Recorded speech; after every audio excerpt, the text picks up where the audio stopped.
Tēnā koutou katoa, nau mai, haere mai, ko Gordon Harcourt ho. G'day, kia ora, I'm Gordon Harcourt, I'm the Communications Lead for the Construction Sector Accord. Welcome to this, the latest in our Towards High Performance webinar series. Today, broader outcomes in construction and how to deliver them. Now, broader outcomes are additional benefits that can be delivered by the way that a service, a project or goods are produced or delivered. Now, they can be social, environmental, cultural, economic, all about long-term benefits to Aotearoa New Zealand. A really good example is our Beacons case study about the Whangarei Civic Centre project. The District Council there made community objectives part of its procurement process. Minimum 80% local contractors. The teams of those contractors must have a minimum 10% trainees or apprentices, and they've way exceeded that 10% number, by the way. So across the country, government agencies, construction companies are making broader outcomes part of their projects, including today's speakers, JFC, Downer. You hear some pretty cool tips and advice from them. If you're bidding for government contracts, you'll hear from the Ministry of Education, a massive building client, and you'll get some tips about broader outcomes and bidding for government contracts from the Accord. First up though, as usual, here's a reminder about the Accord and what it's all about.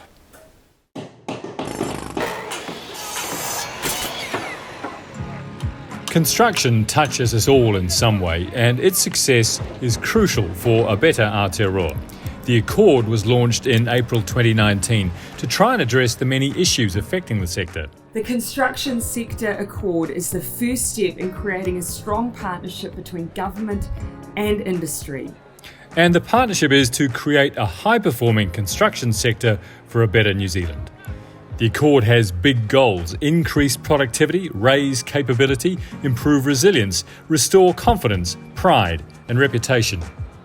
The Accord's work is about driving long-term culture change, from increasing diversity in construction to reducing carbon emissions.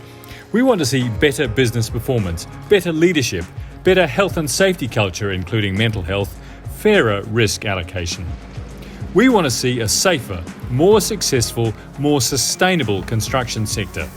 By working together, we can achieve that vision.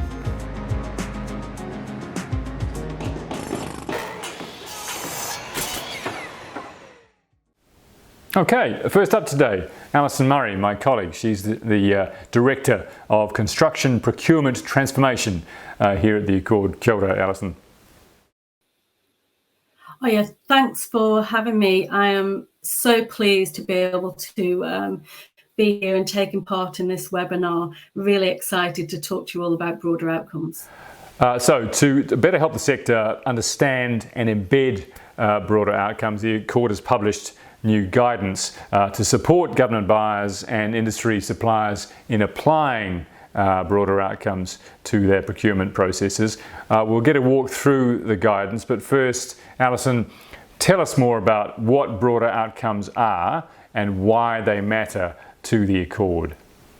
So broader outcomes around the delivery of public value that government wants to achieve alongside its procurement spend.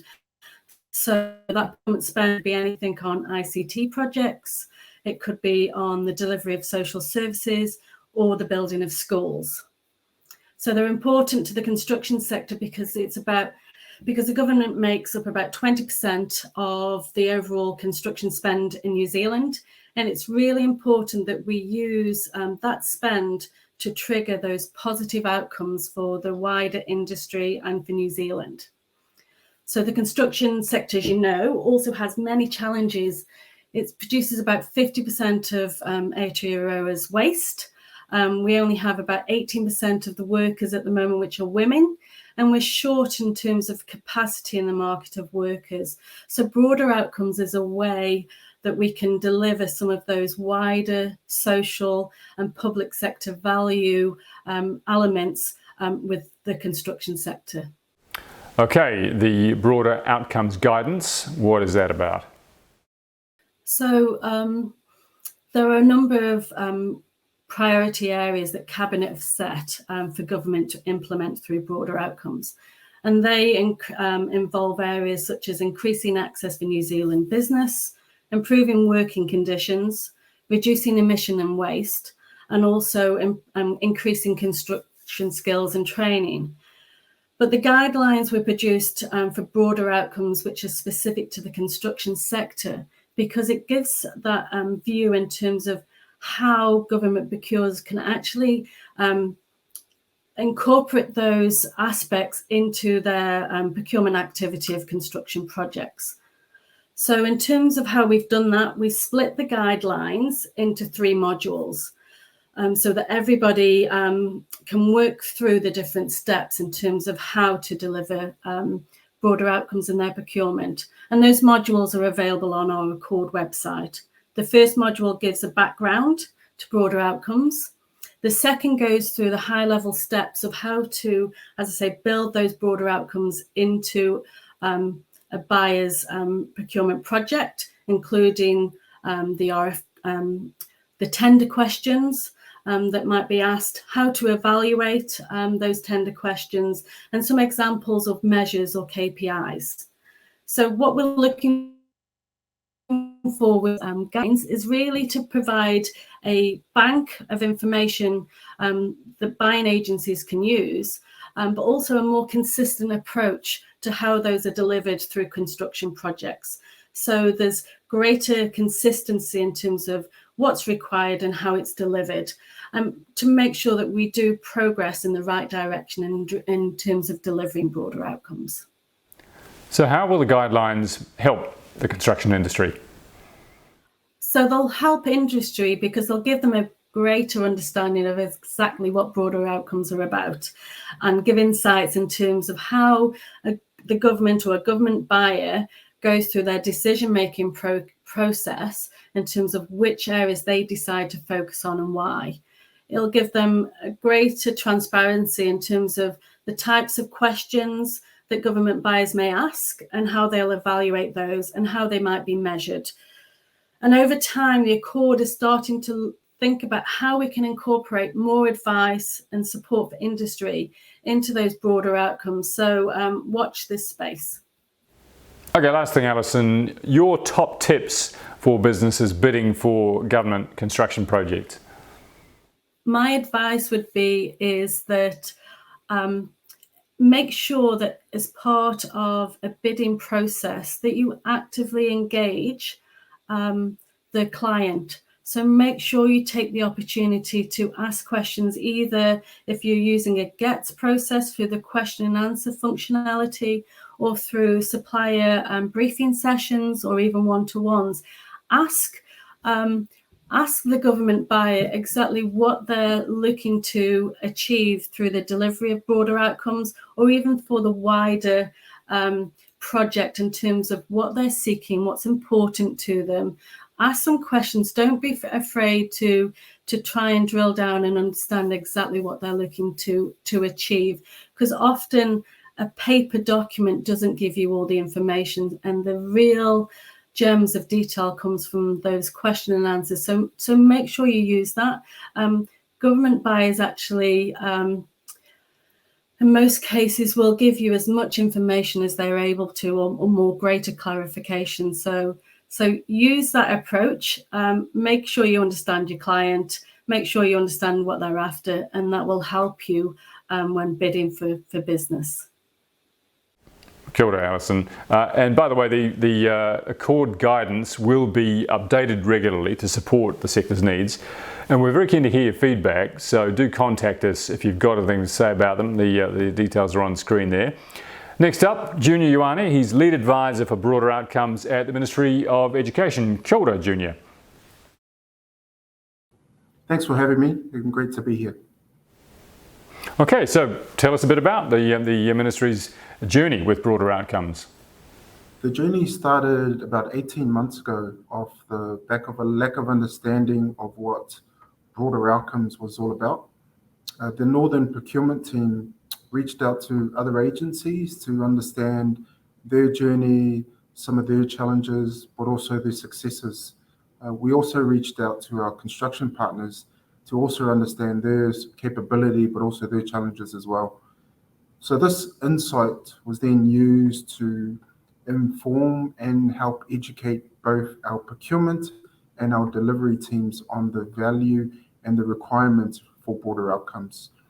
So creating that awareness over that period of time really laid the platform which enabled both procurement and delivery to embed broader outcomes into project discussions with kura in schools, and then ultimately built into the procurement process. So that we're really consistent in our engagement, both internally and with the market, and that's also been the result. We've also seen the quality of broader outcome submissions improve steadily over the time from the market.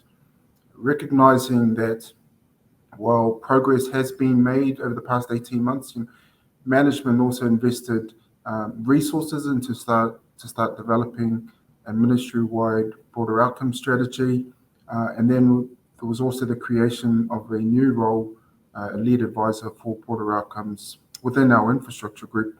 That also signaled the commitment by the infrastructure leadership team to continue to drive and implement broader outcomes across all ministry-led capital works projects. What are some of the key challenges so far?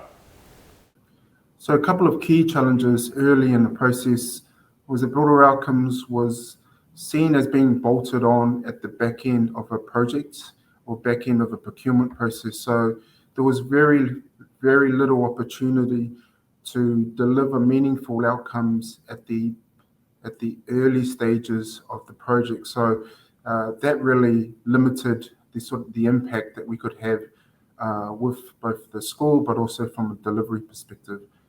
Reporting of broader outcomes has also been challenging. It's been quite difficult to try and implement and embed a process into existing systems and processes without making it too complicated. And then the other challenge has also been, like other agencies, the markets are all sort of varying levels of maturity. So it's really trying to accommodate the different levels, but also being clear around what our key objectives are. At a practical level, how are you incorporating broader outcomes in your procurement process? So we're starting to see broader outcomes included in the evaluation criteria with its own weighting. So these weightings range from 10% to 40%. And so we've also been able to develop fit-for-purpose procurement solutions, which enables us to put a bit more focus into project directives, including broader outcomes. Junior, what's your advice for other government agencies or clients who are looking to embed broader outcomes in what they do? You need a champion or champions to really drive broader outcomes. That person or that team really need to be passionate and have a really clear understanding of the impact broader outcomes can have on individuals, their families, local businesses, and local communities. Why do you think it's important for clients such as yourselves to prioritise broader outcomes? So Ministry of Education has the second largest property portfolio in New Zealand. So we've got an obligation, but also significant opportunities to really influence and drive change within the construction sector. And more importantly, prioritising broader outcomes it's just the right thing to do. Kia ora, Junior. Next up, Adam Brown, General Manager of New Business for John Fillmore Contracting. Kia ora, Adam. Kia ora. Thanks for having me. It's a pleasure to be here. Really passionate about the subject and look forward to providing a bit of guidance from my perspective. So one of the government's key broader outcomes objectives is increasing access to procurement contracts for all New Zealand businesses. Agencies need to consider how they are creating opportunities for diverse parts of the sector, including Māori, Pasifika businesses and social enterprises. So Adam, this is an important issue that you are, I believe, really passionate about. Firstly, what does supplier diversity mean to you? Yeah, so to me, supplier diversity is exactly as the name defines it as. It's being able to justify a diverse supplier base across your organisation. So predominantly extending the supplier database to more Māori, Pacifica, social enterprises, female-owned and local and small businesses. Understanding the why contractors need to support supplier diversity is fundamentally important. It's about promoting equity, increasing the economic well-being for all New Zealanders, and giving the industry more of a diverse offering. So to be clear, having a diverse supplier base isn't about giving Māori and Pacifica suppliers a handout. It's simply about giving them an opportunity to be able to price and potentially deliver works for your company. So the key is the opportunity that most are not getting at the moment. But it can be as simple as broadening your estimating or tendering department's supplier database to allow new Māori and Pacifica tenders, to allow more new Māori and Pacifica contractors to tender for your subcontracting needs. And why do you think supplier diversity is important to the construction sector? I suppose turning around the question, how can limiting the access for suppliers, including Māori and Pacifica, be good for our industry? So it's only a good thing. Supplier diversity supports more prosperous economic state for our society. It creates jobs, it upskills businesses, it reduces unemployment, it supports the labour shortage and reduces the reliance on our overseas labour workforce. It attracts more Māori and Pacifica and females to study construction and engineering in New Zealand. It gives contractors and consultants a better view of understanding cultural practices and the history of Māori. It gives Māori a better representation, so it gives them a seat at the top table, and it builds trust and supports client and contractor negotiations with local iwi. It also creates a competitive environment, delivering greater value for money for our clients. They have far better representation in some of the scopes that aren't so available in our market. It also challenges the norm. It allows decision makers to have a seat at every level and to provide a diverse perspective. And this enhances, better problem solving, gives better innovation, and ultimately delivers a better outcome for everyone. So as a contractor, how can you achieve diversity on construction projects? So primarily, broader outcomes needs to be ingrained in your company's culture. It needs to be driven from the top down, and it needs to have backing from the CEO and senior management. Contractors need to switch from their mindset of undertaking broader outcomes as a contractual obligation more to an ethical decision. It needs to be part of a company's core offering rather than just a tick box exercise. All areas of the business need to be aligned to support the outcomes desired, and this includes from business development through to estimating, through to your commercial team, and most importantly, down to the operations and the team delivering the works. Each business needs to have a certain advocates or leaders to help drive and implement initiatives. They don't necessarily need to be full-time, but they do need to have the mana and passion to make these broader outcomes work. Like myself, these advocates should lead and develop the diverse relationships with a handful of contractors to start with. These contractors that you select should predominantly undertake the works that your company doesn't self-perform or who they should usually subcontract.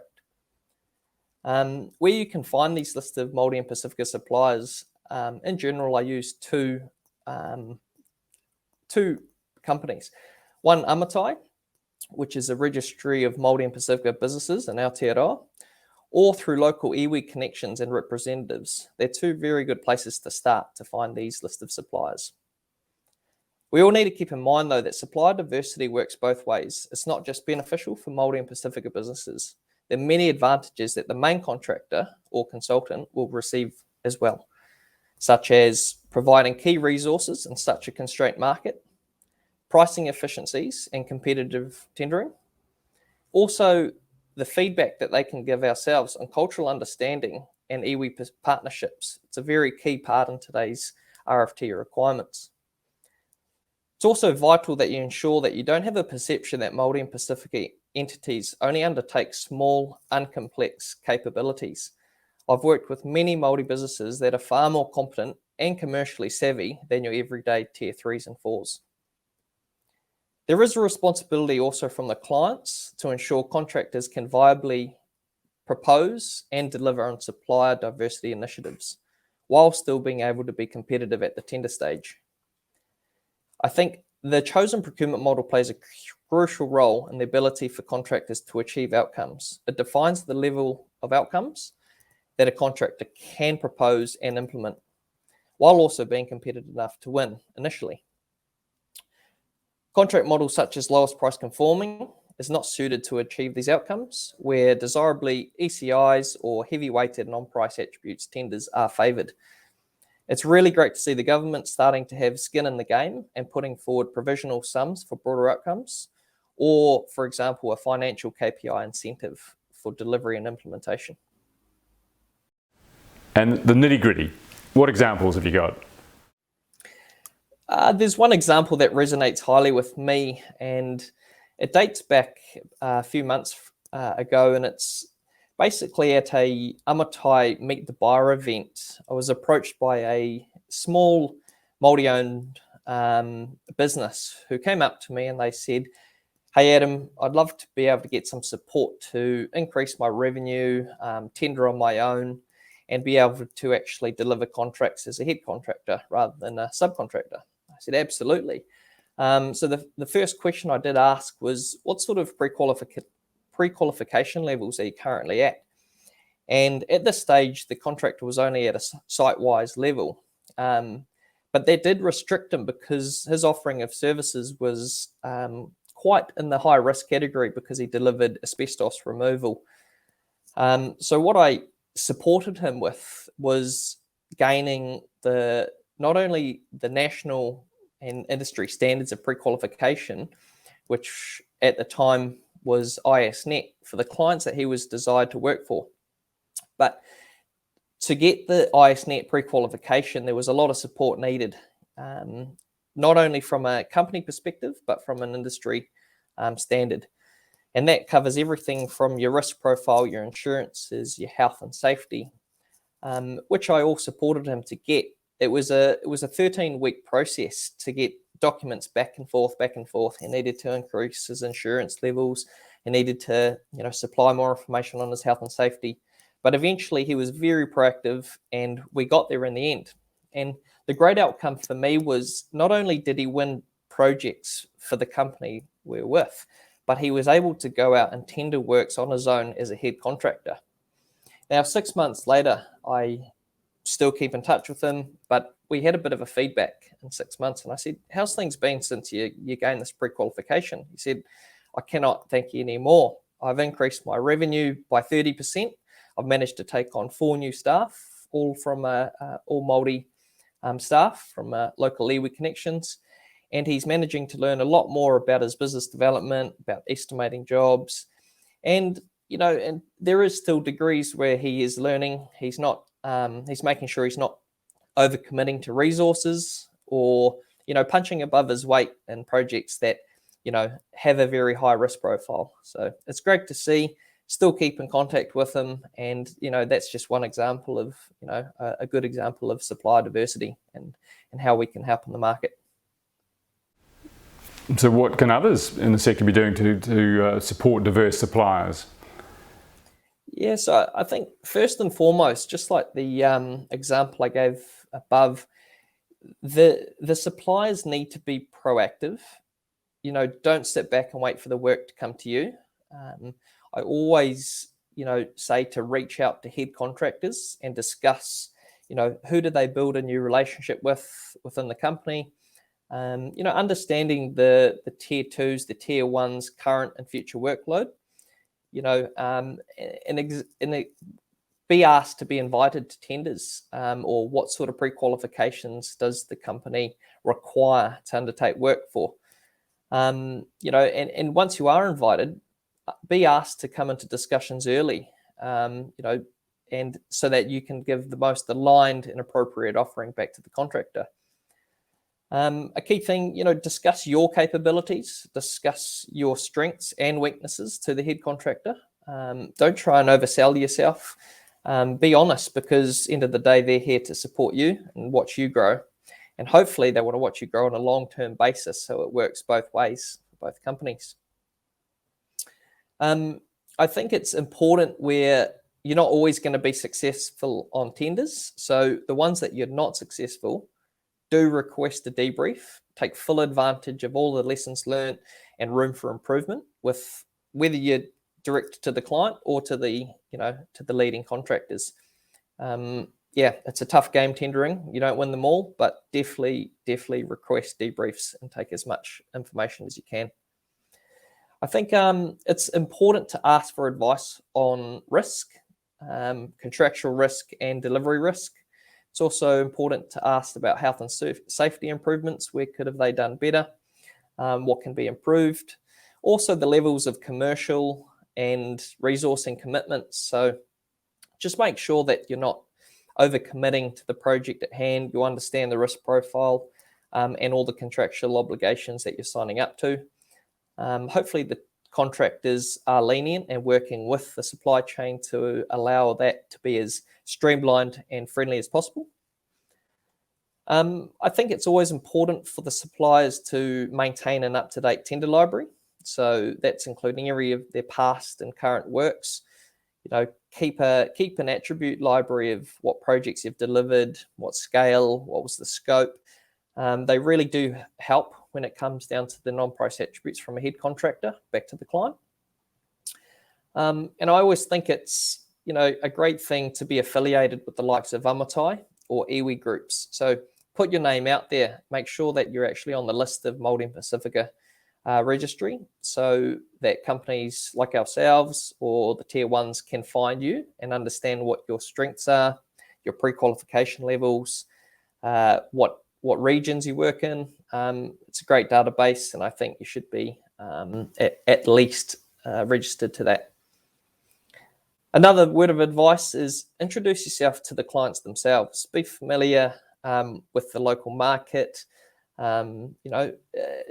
Introduce yourself. Grab a coffee with someone from the client that you tell them about your aspirations, and your desires. They'll always have time for a coffee, and they also want to support you.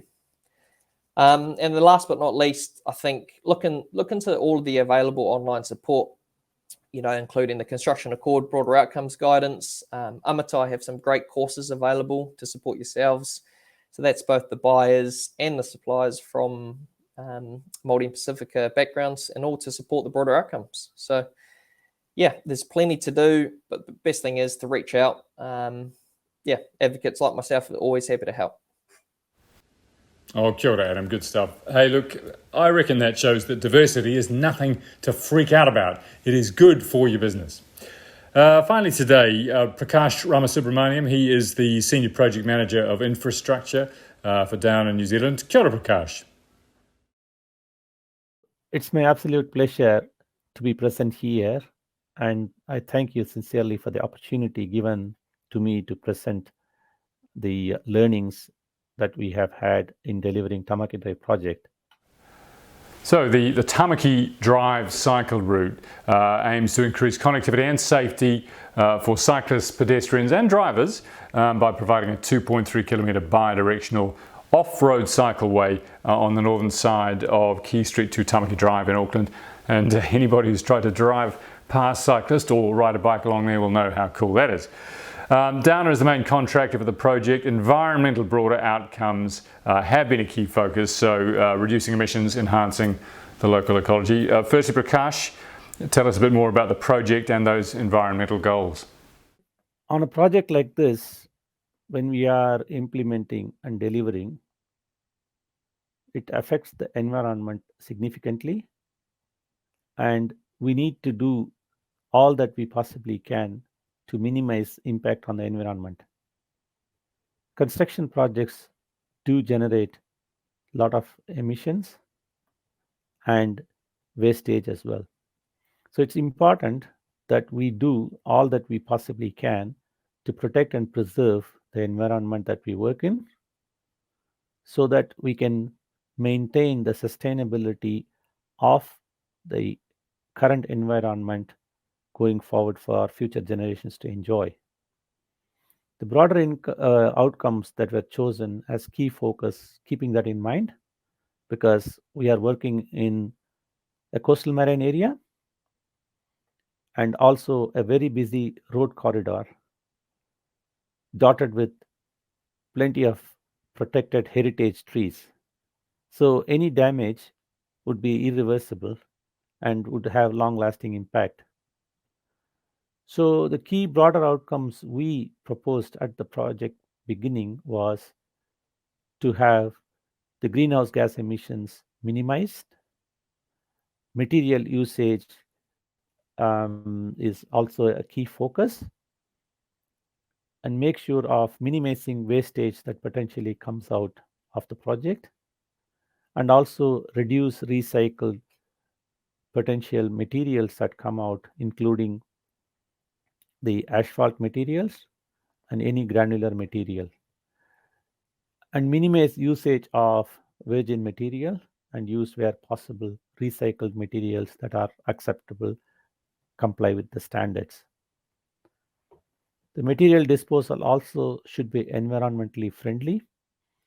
And in one instance, we found oil contamination where it had to be disposed of in a safe manner. So those were the key goals, and it is important while you deliver a project, we also look after the environment. Okay, this is the guts of it. How, as a contractor, are you delivering environmental broader outcomes on site? Firstly, replacing the diesel generators with power from the grid. When the project was established and the site office was located in Tamaki Drive on the corner of Okahu Street and Tamaki Drive, we had photocom buildings that were to be powered for obvious uses. And we did not have any nearby power supply. On contacting Vector, they come up with a proposal which will cost about $30,000 to establish this separate connection. And we did require power from day one. Therefore, we used a 100 kVA diesel generator until such time we get the power from the grid. This proved to be A, expensive, B, not matching with the environmental goal. We wanted to minimize the gas emissions. Therefore, we revisited, had a conversation with Victor for alternative source of power supply, which we found on site itself, and a revised quote was established with just $3,500. We accepted that and implemented it straight away. What it did was it reduced 79% on the cost savings straight away, roughly about $825 a month. Not only that, the key environmental benefit was we saved 94% of the greenhouse gas emissions. So whilst a diesel generator puts out 0.93 of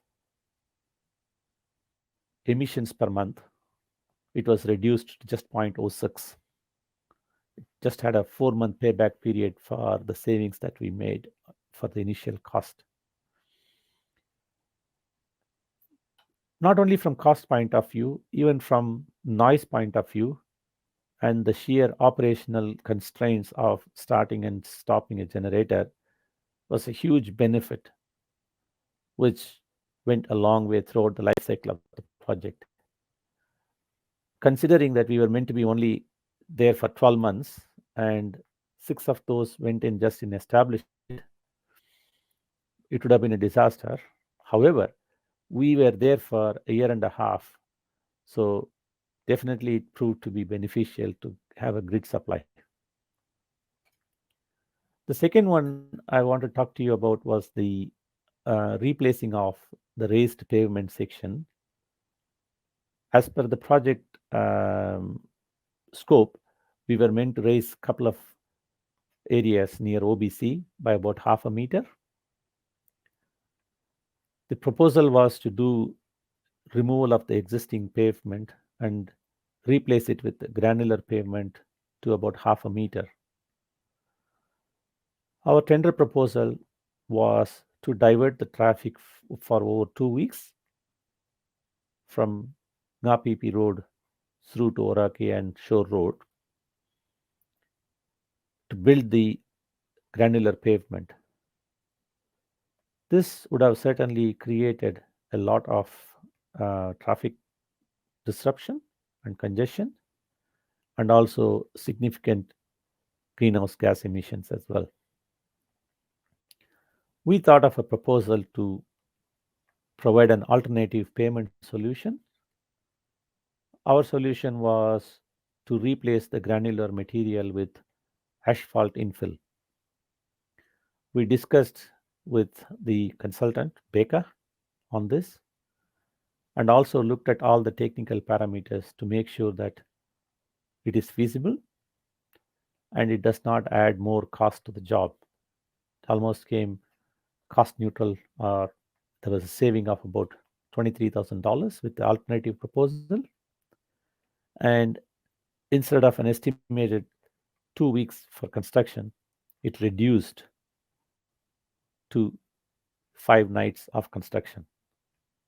And besides this, the detour was restricted to only at nights, which means there was no congestion during the day. There was plenty of benefit doing this alternative pavement. It was faster construction as well as reducing emission, in addition to avoiding ground disturbance activities in coastal marine area. The third one was preserving the Poutukawa trees within the project boundaries. This was basically an initiation from the tender stages itself. There, as part of the project, there were 3 trees that were to be removed and 3 trees were to be relocated. We were working around more than 200 Poutukawa trees along the corridor, and protection of those was very, very paramount. So we engaged with the project arborist and making sure all the ground disturbance works are done under his supervision by using appropriate methods like hydrovac or airvac, hand digging near the tree roots, and minimizing usage of equipment driving over those tree roots and avoiding it completely. Making sure the roots are protected and are not exposed to the drainage infrastructure and will not pose further damage to the existing roadway. The work was done safely, and the tree relocations were also undertaken under arborist supervision successfully, and 2 new trees were planted in the Watini Crescent Reserve, and 1 tree was planted in the road corridor itself. The outcome was excellent, and we also avoided removing 2 trees by slightly realigning the curb alignment. That's another big success for the project. The last point was it's a resource consent condition that we walk over with Auckland Council's environmental officer every fortnight, and he comes and looks at all the erosion and sediment control measures, environmental measures that are undertaken during the course of construction. And we had a straight score of 1 throughout the project duration, which is a significant achievement. Finally, what's your advice to others in the industry hoping to deliver on broader outcomes similar to the way that you're doing so on this Tamaki Drive Cycleway project? Traditionally, construction projects in general tends to generate lots of waste and also unavoidable greenhouse gas emissions. So it's important to find ways and means of either eliminating it completely where possible or minimizing it to a maximum possible extent that possibly we can. Because environmental sustainability will become or has already become one of the major goals and key deliverables going forward. So, to that effect, my suggestions would be firstly, having a clear vision at the start of the project to identify and deliver on the outcomes, involve clients, consultants, sustainability champions, subject matter experts, and workshop all possible opportunities, and identifying those opportunities is the key.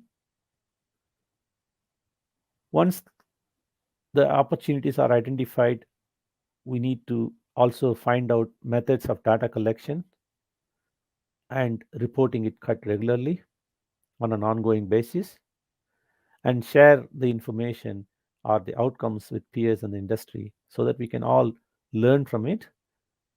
We can all put our efforts to continue to preserve and enhance the environmental sustainability for our future generations to enjoy. So when we are working in projects, we do impact. Our efforts of preserving the environment should be taken to the future generations as well. So we'll be focusing on environmental sustainability measures going forward. What we have done on this project will continue in future projects too.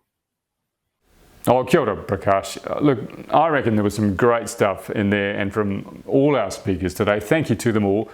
Thank you to you for watching today. If you've got any questions, email the Accord. The address is on screen, the website's there too. And keep an eye out for the next in our Towards High Performance webinar series. Ko Gordon Hakoraho, kia pai tō koutou rā. Have a great day.